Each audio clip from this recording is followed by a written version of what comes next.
नमस्कार, आप देख रहे हैं केएल मीडिया और ये तस्वीरें हैं करनाल के गरोंडा से। यहाँ पर डिप्टी सीएम दुष्यंत चौटाला राष्ट्रीय कार्यकारिणी की जेजेपी की मीटिंग के बाद मीडिया से रूबरू हो रहे हैं। आप चैनल को लाइक करें, शेयर करें। प्रदेश कार्यकारिणी की बैठक कई विषयों पर गंभीरता से मंथन भी हुआ, चर्चा भी। एक तो डॉक्टर अजय सिंह चौटाला जी का आभार प्रकट किया है कि हरियाणा सरकार के मार्फत जो हमारे घोषणा पत्र का एक बहुत बड़ा हिस्सा था, संत शिरोमणि रविदास जी का जो मंदिर का निर्माण इस बजट में रखा गया, उसके खिलाफ धन्यवाद प्रस्ताव पार्टी की ओर से भी हरियाणा सरकार को भेजने का आप काम करें। वही धन्यवाद प्रस्ताव केंद्र सरकार का किया है, जो भारत रत्न में 5 हमारे ऐसे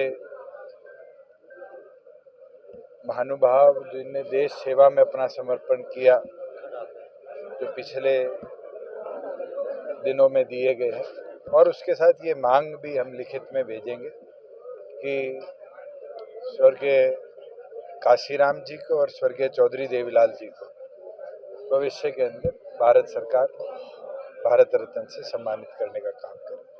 बूथ सखी, बूथ योद्धा पे जो कार्य हुआ है उसका विवरण भी दिया गया और एक हफ्ते में उसको कैसे और गति के साथ कोड ऑफ कंडक्ट से पहले कंप्लीट किया जाए, उसके आदेश दिए गए। और मैं उम्मीद करता हूँ कि टाइम बाउंड मैनर के अंदर जो बूथ लेवल पर पार्टी का प्रचार है उसका लोकसभा चुनाव को लेकर क्या कुछ निर्णय? उसके लिए एनडीए से चर्चा करने के लिए 5 सदस्यीय कमेटी डॉक्टर अजय सिंह चौटाला जी ने बनाई है। वो 7 दिन के अंदर चर्चा कर अपनी रिपोर्ट पीएसी को देगी। बैठक के बाद पीएसी अंतिम निर्णय। तो लोकसभा कितनी सीटों पर तालमेल बन सकता है? आज के दिन तो एनडीए के अंदर मुझे लगता है कि कल पहली जयंत जी के साथ बैठक हुई और इस तरह की दौर अगले दिनों में चलता रहे।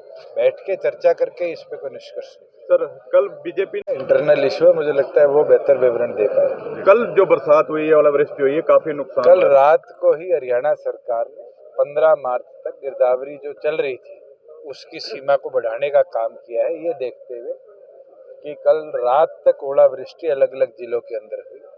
किसान के फसल लॉस को 2 से 3 दिन के बाद प्रॉपर ब्यौरा भी हो पाएगा और क्षतिपूर्ति पोर्टल को भी हम खोलने का काम कर रहे हैं।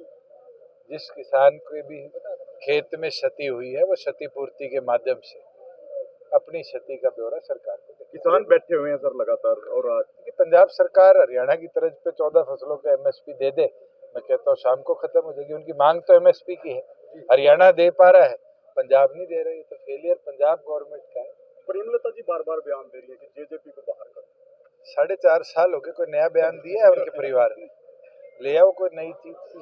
हुड्डा वो साहब तो पार्टी छोड़ने की भी कह रहे थे, ना पार्टी छोड़े ना हमसे दूर हो पाए, तो वो तो कंफ्यूजन की स्थिति में है।